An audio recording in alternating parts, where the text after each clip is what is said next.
اللهم صل وسلم على سيدنا محمد افتح باب رحمة الله وعز جمال في علم الله. Alhamdulillah bisa duduk bersama di masjid. Duduk bersama di masjid ini kemuliaan buat kita yang duduk, karena kalau duduk di tempat yang enggak mulia itu menjadi suatu kenistaan buat kita. Kalau duduk di tempat yang mulia berarti kemuliaan untuk kita. Seringkali Allah kasih kita duduk di tempat-tempat yang mulia, tapi kita gak merasa kalau lagi dimuliakan oleh Allah Subhanahu wa Ta'ala. Makanya saya ngajak diri saya serta semuanya untuk merasakan itu dulu. Alhamdulillah Allah Ta'ala beri saya, beri antum, beri kita semua di masjid rumahnya Allah. Yang kedua, didudukkan di majelis ilmu.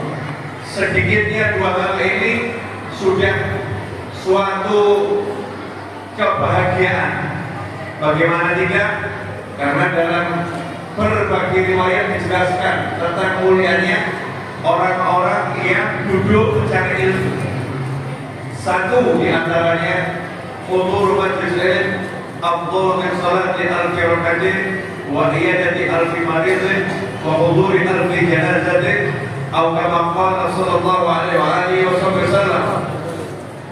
Orang yang menghadiri satu majelis ilmu semacam ini adalah majelis ilmu, jelaskan tentang yang halal, jelaskan tentang yang haram, dijelaskan mana yang baik, dijelaskan mana yang buruk dalam pandangan Allah Subhanahu wa Ta'ala. Itu pahalanya lebih utama. Lebih utama itu berarti dia lebih banyak, dia lebih mulia, dia lebih baik.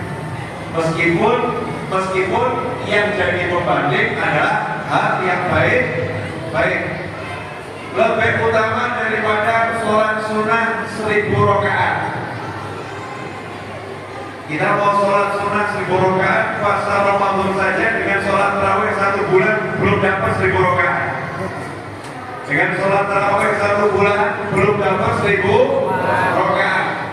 Ternyata duduk sejenak di majelis ilmu pahalanya lebih utama daripada sholat sunnah 1000 rakaat. Makanya orang-orang yang rajin cari ilmu pangkatnya susah dikejar. Kalau misalnya itu lewat jalan tol, dimisalkan mobil, maka mobilnya orang yang cari ilmu ini baru diinjak udah sampai pintu tol, pintu keluar, udah sampai pintu keluar, gasnya diinjak sampai pintu keluar. Sementara yang lain mungkin baru jalan, kecepatannya pun terbatas 80 km per jam karena kamera itu mengawasi. Gak bisa dibantu, gak bisa lebih. Tapi orang yang cari ilmu duduknya sekali lebih utama daripada sholat sunnah 1000 rakaat. Masih ditambah lagi bukan au.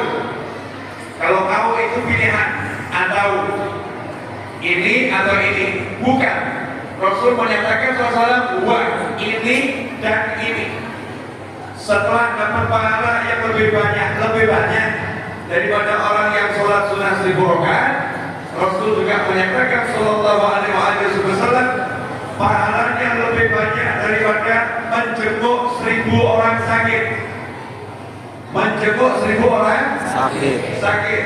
Siapa yang 3 bulan ini sudah berhasil menjenguk total 1000 orang sakit? 3 bulan atau 1 tahun? Dari tahun yang lalu sampai sekarang sudah sejumlah 1000 orang yang kita jenguk? Belum ya. Walaupun banyak orang yang sakit, kadang-kadang kerabat sendiri kita nggak sempat jenguk. Kadang-kadang tetangga sendiri nggak sempat jenguk. Padahal pahalanya menjenguk orang sakit. Siapa yang menjenguk orang sakit, maka dia lagi berjalan di taman surga. Jalannya itu lagi jalan di taman surga. Belum lagi kalau yang dijenguk jadi senang. Yang dijenguk jadi senang. Menyenangkan seorang mukmin itu adalah afdhalul ibadah. Ibadah yang paling utama. Sehingga menjenguk orang sakit, 1000 orang sakit, itu pahalanya unlimited. Pahalanya nggak bisa diukur, susah diukur dengan angka. Tetapi Rasul menyatakan sallallahu alaihi wasallam, orang yang datang di majelis ilmu pahalanya lebih banyak dari sholat sunnah 1000 rakaat dan lebih banyak daripada menjenguk 1000 orang sakit. Plus lagi, dan lebih banyak daripada menghadiri 1000 jenazah. Menghadiri 1000 jenazah. Yang dimaksud menghadiri jenazah itu bagaimana? Bukan melayang, bukan memandikan, bukan bersolatkan, bukan mengantarkan ke kuburan. Ada orang yang mampunya hanya proses pemberangkatan. Dia datang saat upacara di rumah. Ada sambutan-sambutan dari Pak RT, ya, dari tetangga, turut berduka cita. Dia bisa hadir, tapi sholat jenazahnya tidak bisa ikut. Ada pula yang hadir ketika jenazahnya itu baru selesai dimandikan di rumah. Saat upacaranya nggak ikut, ke masjidnya disolatkan nggak ikut. Ada pula yang dia bisa hadir hanya ketika di pemakaman, mensolatkannya nggak ikut, di pemakaman dia ikut. Itu namanya belum hadir jenazah. Belum hadir jenazah. Namanya mungkin mensolatkan jenazah. Namanya mungkin takziah, itu yang datang ke rumah atau ikut upacara. Namanya mungkin melayat sampai pemakaman, tapi belum menghadiri jenazah. Menghadiri jenazah itu bagaimana? Kalau mendengar seorang meninggal dunia, muslim atau muslimah, maka ibu, kalau ada muslimah yang meninggal dunia, ya ibu kemudian suaminya, ibu datang ke rumah duka, mengucapkan salam takziah kepada suaminya yang lagi berduka, kemudian menunggu jenazah tadi dimandikan, dikafani. Setelah itu ikut mengantarkan ke masjid dan ikut mensolatkan. Setelah itu ikut mengantarkan ke pemakaman dan mengikuti prosesi pemakaman. Setelah itu ikut mendoakan setelah pemakaman selesai. Kemudian mengucapkan salam takziah di pemakaman kepada yang lagi berduka dari keluarga. Setelah itu pulang. Itu baru namanya menghadiri satu jenazah. Pertanyaan saya, yang begini ini kita sering melakukan atau sangat jarang? Sangat jarang ya. Kadang-kadang keluarga sendiri aja nggak selengkap itu. Kadang-kadang keluarga sendiri, paman yang meninggal, bibi yang meninggal, kita nggak selengkap itu. Mungkin kita bisa hadir saat upacara pembahasan jenazah, mensolatkan sampai pemakaman, tapi proses memandikan dan menunggu bisa dimandikan kita nggak ikut. Ternyata orang yang hadir majelis ilmu dapat pahala lengkap semua itu 1000 kali, masih lebih hebat orang yang mencari ilmu. Karena itu jangan remehkan duduk kita semacam ini, karena ini duduknya memang kelihatannya biasa-biasa saja. Duduknya bukan di atas singgasana, kemudian bukan di karpet yang tebalnya 10 cm, bukan di ruangan ber-AC, ya bukan di ruangan ber-AC yang AC-nya dingin. Walaupun ini ber-AC, tapi AC-nya kalah dengan suhu manusia, kalah gitu kan. Tapi ada ruangan yang AC-nya luar biasa, karpetnya tebal dan mahalnya luar biasa, duduk di kursi yang mahalnya luar biasa, mungkin duduk dengan orang-orang juga yang luar biasa, tapi kalah semua itu dengan duduknya orang yang cari ilmu. Karena orang yang cari ilmu duduknya bukan di tempat yang biasa, tapi duduknya di tempat yang luar biasa. Karena Nabi Muhammad sallallahu alaihi wasallam menyatakan, para siapa yang keluar untuk mencari ilmu, saat itulah innal malaikata natadhu ajnihataha li talibil ilm ridwan bima yasbaq atau kama qala sallallahu alaihi wasallam. Sesungguhnya para malaikat menggelar sayap-sayapnya, meletakkan sayap-sayapnya untuk orang yang cari ilmu, karena malaikat senang dengan perbuatan mereka. Sayap itu adalah anggota tubuh yang paling mulia buat malaikat. Sayap itu yang menjadi kebanggaan malaikat. Makanya ada malaikat yang sayapnya 2, ada malaikat yang sayapnya 4, dan seterusnya. Ada malaikat yang sayapnya 600 seperti malaikat Jibril alaihi salam. Semakin besar malaikatnya, semakin banyak sayapnya. Sayap ini kebanggaan malaikat, tapi malaikat itu dinyatakan oleh Nabi Muhammad SAW. Malaikat-malaikat rahmat berhenti parkir, yang mau terbang, justru menggelar sayapnya untuk dijadikan alas duduknya orang yang cari ilmu, dijadikan hamparan tikar atau permadani yang diinjak-injak orang yang keluar dari rumah untuk mencari ilmu. Kenapa? Malaikatnya senang dengan orang yang cari ilmu. Sahabatku yang dimuliakan Allah Ta'ala, sengaja saya buka dengan sedikit mengenang keutamaan cari ilmu, biar kita bersyukur. Alhamdulillah, mungkin 1 bulan kita gak punya amal yang sebaik hari ini. Mungkin dari pagi tadi kita gak punya amal yang sebaik hari ini. Siapa yang duduk di majelis ilmu, maka harus diyakini orang tersebut orang yang beruntung, orang yang minas su'ada, orang yang bejo. Kalau kata orang Jawa, bejo bagaimana? Karena dengan duduknya dia di majelis ilmu, dosa-dosanya itu terampuni by sistem. Berkat sistemnya Allah, duduknya saja dosanya sudah diampuni oleh Allah Subhanahu wa Ta'ala. Belum lagi dikasih pahala yang banyak, sehingga nanti kalau pengajiannya selesai, majelisnya selesai, pada bubar, pada pulang, ada malaikat yang tugasnya khusus hanya untuk berkata dengan suara lantang, anqumu maghfuran lakum, hendaknya kalian pulang semua ke rumah masing-masing, dosa-dosa kalian telah diampuni oleh Allah Subhanahu wa Ta'ala. Dosa diampuni, sekarang rasanya didengar biasa-biasa saja. Dosa-dosa kalian diampuni, rasanya enteng, yang seperti mendapatkan sesuatu. Coba kalau pengumuman malaikat di rumah, siapa yang keluar dari majelis ilmu pulang masing-masing dapat $1.000. Masya Allah, senangnya luar biasa. Tapi dosa diampuni, kita senang. Tapi kok dengernya biasa-biasa saja, gak ada rasa girang, gak ada rasa bahagia, gak ada rasa wow, subhanallah, gak ada rasa bangga, rasanya datar, rasanya biasa. Kenapa? Kita belum tahu pentingnya ampunan, kita belum tahu makna maghfirah, kita belum ngerti bahaya dosa.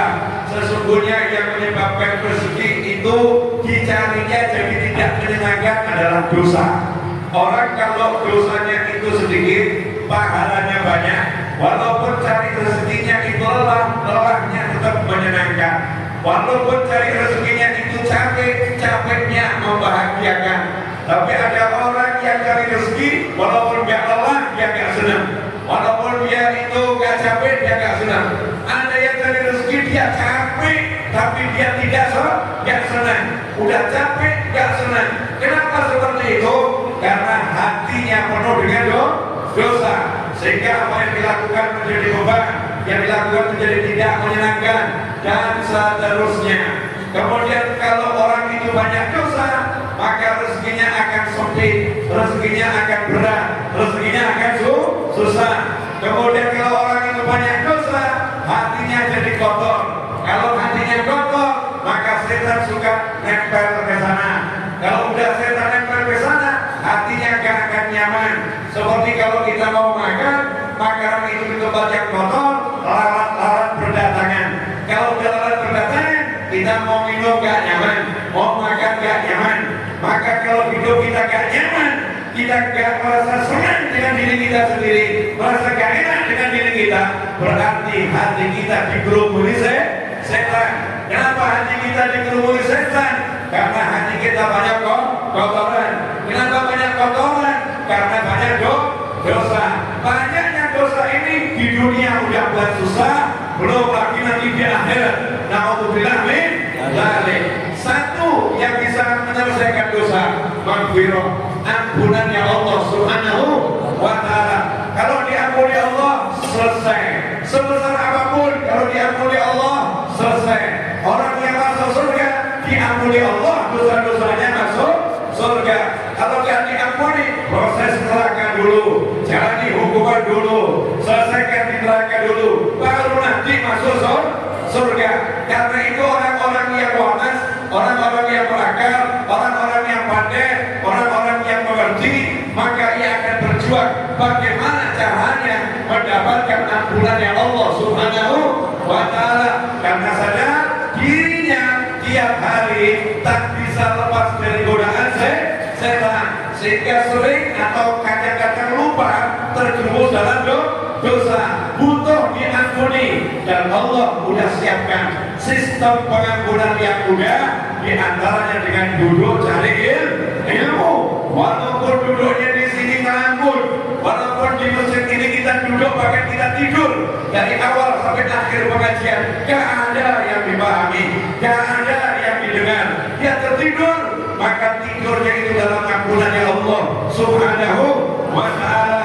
Ngelamunnya dia yang gak ada dengar sekalipun majelis, gak dapat manfaat ilmu, tapi dia dapat manfaat yang namanya ampunannya Allah Subhanahu wa ta'ala. Kalau udah dapat ampunan, hidupnya akan jadi nyaman, hidupnya akan jadi enak, dan seterusnya. Itu baru ampunan. Apalagi selain ampunan ada ilmu. Apa manfaatnya ilmu? Apa manfaatnya ilmu? Saya masih ingat kisah sederhana, kisah yang disampaikan almarhum ayah saya. Ini namanya anekdot, cuma cerita karangan. Ya cerita karangan. Ayah saya almarhum pernah mengatakan, pernah ada satu rombongan temanten diarah menuju rumah mempelai wanita untuk dinikahkan. Ternyata rombongan temanten itu tidak masuk rumah calon mempelai wanita. Kenapa demikian? Karena pintunya pendek, sementara rombongan keluarga orangnya tinggi. Maka semua pada nanya, kenapa itu kok gak masuk? Jawabannya tidak bisa masuk karena orangnya tinggi, pintunya pendek. Maka saat itu satu orang yang dia merasa heran, nah kenapa kok tidak nunduk saja? Kenapa masuknya gak nunduk, gak berobos? Jawabannya, oh iya ya, bisa ya orang itu nunduk. Ternyata rombongan teman itu tidak punya ilmu membungkuk, belum paham ada ilmu membungkuk, belum paham ada ilmu merunduk. Gara-gara gak punya ilmu merunduk, gara-gara gak paham ilmu membungkuk, bisa gagal itu pernikahan. Hari itu yang paham ilmu merunduk, yang paham ilmu membungkuk, maka dia mendapatkan kesuksesan. Dia merasa gampang menyelesaikan masalah. Masalah yang besar itu akan selesai kalau kita punya ilmu. Kisah tadi sengaja diceritakan oleh ayah saya agar anaknya memperhatikan ilmu. Kadang-kadang ada masalah yang besar itu selesai hanya dengan membungkuk. Banyak masalah yang besar itu selesai dengan merunduk. Contohnya istri marah-marah, itu suami kalau mau minta maaf dan merunduk, biasanya masalahnya selesai. Tapi karena suaminya gak punya ilmu merunduk, gak punya ilmu membungkuk, gak punya ilmu minta maaf, masalahnya gak pernah selesai. Sehingga yang melihat heran, oh tidak minta maaf aja mudah kok kamu tidak bisa. Kenapa dia gak bisa minta maaf? Gak punya ilmu membungkuk. Kadang-kadang masalah dengan tetangga, hidupnya gak nyaman, hidupnya selalu dalam permusuhan. Karena apa?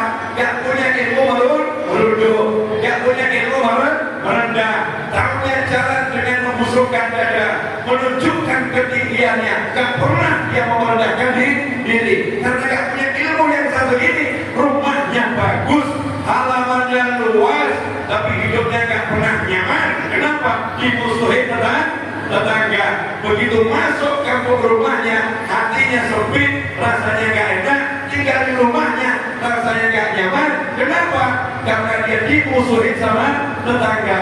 Kenapa dimusuhi tetangga? Gak punya ilmu membungkuk, gak punya ilmu merunduk. Sederhana, ada ilmu. Karena itu kita harus cari ilmu. Ya harus cari ilmu. Contoh, boleh saya lanjutkan? Dan tadi ngomong gak dikasih koma. Ngomong terus ya, gak pakai koma. Gue lanjut ya. Ilmu. Masih ingat asal usul antum semua dari mana? Kita ini dari mana asalnya?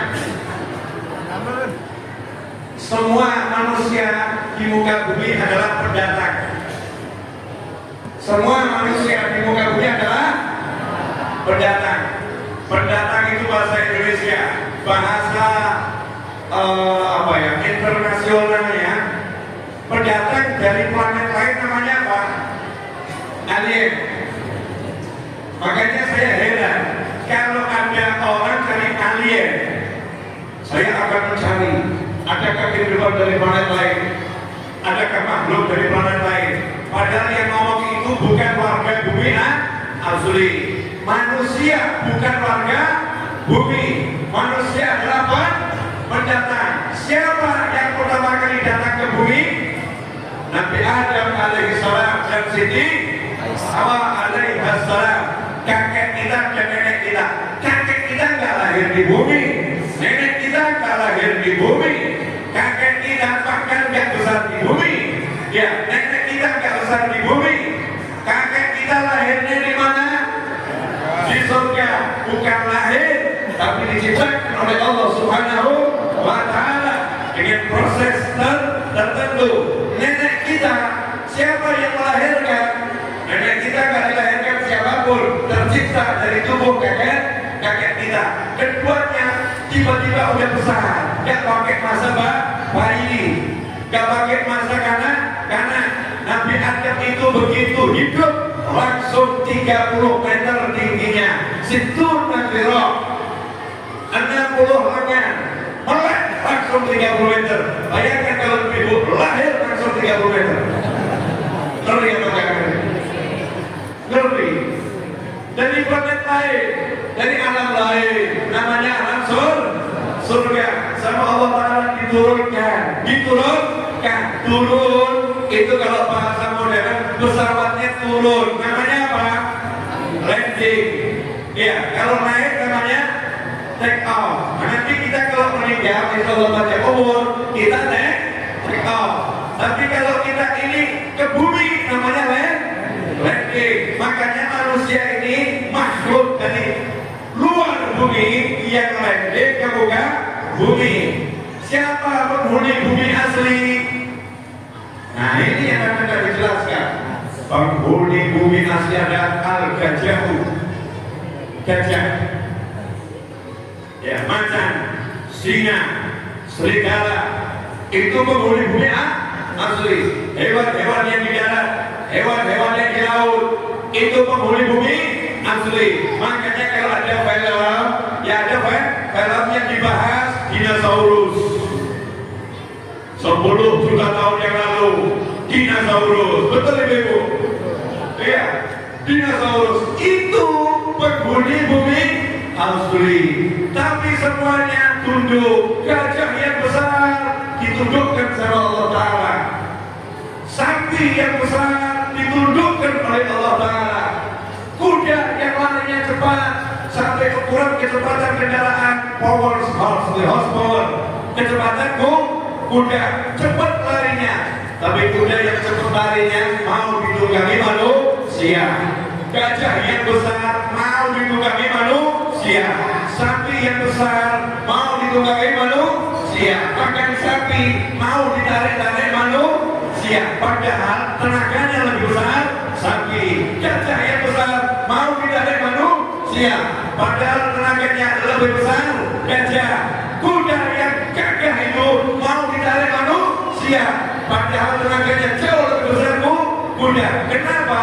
Karena manusia memang dijadikan pemimpin di muka bumi. Dengan apa? Dengan ilmu, dengan ilmu, dengan ilmu. Makanya orang yang punya ilmu, dia akan menjadi seseorang di muka bumi ini hidupnya nyaman, hidupnya nyantai, hidupnya menyenangkan, hidupnya asyik. Kalau punya ilmu.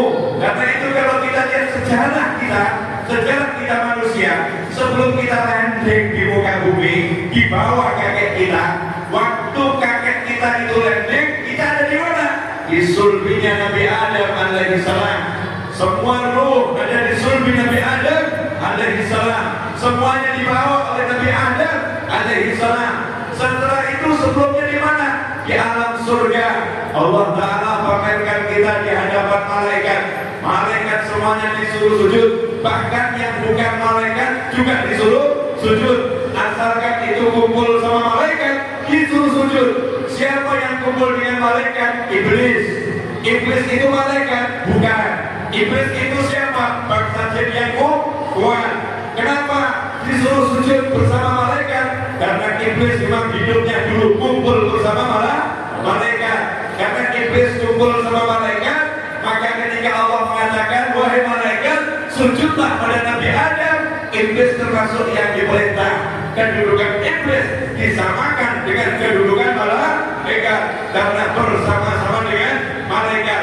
Dari situlah ulama mengatakan, siapa yang bersama suatu kaum, maka akan dimasukkan dalam kelompok kaum tersebut meskipun berbeda bentuk. Makanya kalau kita jelek kumpulnya sama orang-orang soleh, kita akan dimasukkan dalam kelompok orang soleh. Tapi kalau kita ngakunya soleh, hobinya kumpul sama yang jelek-jelek, na'udzubillah min dzalik. Kalau nggak percaya, tanya sama Pak Polisi dan TNI. Kalau misalnya ada orang lagi mabuk-mabuk, 10 orang yang mabuk, 1 orang yang mabuk, tapi ikut di kumpulan itu, nomor 1 diangkut semuanya. Perkara nanti di kantor diteliti, di sidang itu urusan belakangan, tapi diamankan dulu semuanya. Na'udzubillah min dzalik. Kita kalau ngakunya baik-baik, terus kita kumpul sama yang buruk-buruk, maka yang buruk-buruk itu kena azab, kita akan ikut kena azab. Perkara nanti akhirnya diampuni dan masuk surga, tapi kan gak enak, kena azab dulu. Na'udzubillah min dzalik. Tapi kalau kumpulnya sama yang baik-baik, kumpulnya sama yang oke-oke, kumpulnya sama yang soleh-soleh, meskipun kita jelek, dimasukkan dalam kelompok orang yang soleh. Dalilnya adalah dalam sebuah hadis yang cukup panjang, di mana Allah bertanya kepada malaikat, sementara Allah Maha mengetahui ketika ada orang-orang yang duduk berzikir kepada Allah, minta surga, berlindung neraka. Di akhir hadis tersebut, Allah mengatakan kepada para malaikat, wahai malaikatku, saksikanlah mereka semua aku ampuni. Mereka semua aku ampuni. Malaikat disuruh jadi saksi, maka malaikat meneliti satu persatu yang hadir, diteliti oleh malaikat yang sifatnya seperti yang Allah sebutkan, minta surga, berlindung neraka, mengagungkan Allah, memuliakan Allah. Setelah diteliti semua jamaah, ternyata ada satu yang datangnya gak minta surga, datangnya gak berlindung dari neraka, datangnya gak mengagungkan Allah. Innama ja'a lihajah, dia datang ke tempat itu karena ada satu urusan dengan orang-orang yang ada di situ. Kalau bisa kita gambarkan sama sekarang, datangnya bukan karena pengajian, datangnya bukan karena tahlilan, datangnya bukan karena maulidan, datangnya bukan karena sholawatan, tetapi dari Habib Novel mau naik hutan, ya kita mau ketemu, tahu Habib Novel ada di sini, dia hadir di tengah-tengah. Tujuannya apa? Nunggu selesai ceramah, saya akan tagih hutan dengan Habib Novel Al-Idrus. Orang yang semacam ini oleh malaikat dilaporkan kepada Allah Ta'ala, ya Allah, kami disuruh jadi saksi, semuanya katanya diampuni. Nah ini ada satu yang datang bukan berzikir, satu yang datang bukan niat cari ilmu, satu yang datang bukan minta surga, satu yang datang bukan berlindung dari neraka. Innama ja'a lihajah, datangnya karena ada satu urusan. Apa kata Allah Ta'ala? Allah kemudian mengatakan, humul qawmu la yashqa bihim jalisuhum. Ampuni juga yang satu itu. Kenapa? Humul qawmu, orang-orang yang tadi disebutkan, yang baik-baik tadi, yang minta surga, berlindung kelompok manusia, siapa yang duduk bersama mereka, modelnya seperti apapun orang ini, asal duduknya bersama mereka, la yashqa, yang akan sengsara, yang akan celaka. Artinya, ketika kelompok yang soleh diampuni, satu yang ikut-ikutan ini tadi diampuni oleh Allah Subhanahu wa Ta'ala. Padahal ikutnya cuma pura-pura. Apalagi kita nggak pura-pura. Kita sungguh-sungguh dia cari ilmu. Kita sungguh-sungguh ingin menyenangkan bagi dia. Kita sungguh-sungguh ingin makmurkan masjid. Kita tiru orang-orang yang soleh, maka yakin kita dapat ampunan Allah Subhanahu wa Ta'ala. Nah, dulu iblis di kelompoknya malaikat, karena iblis suka bareng malaikat.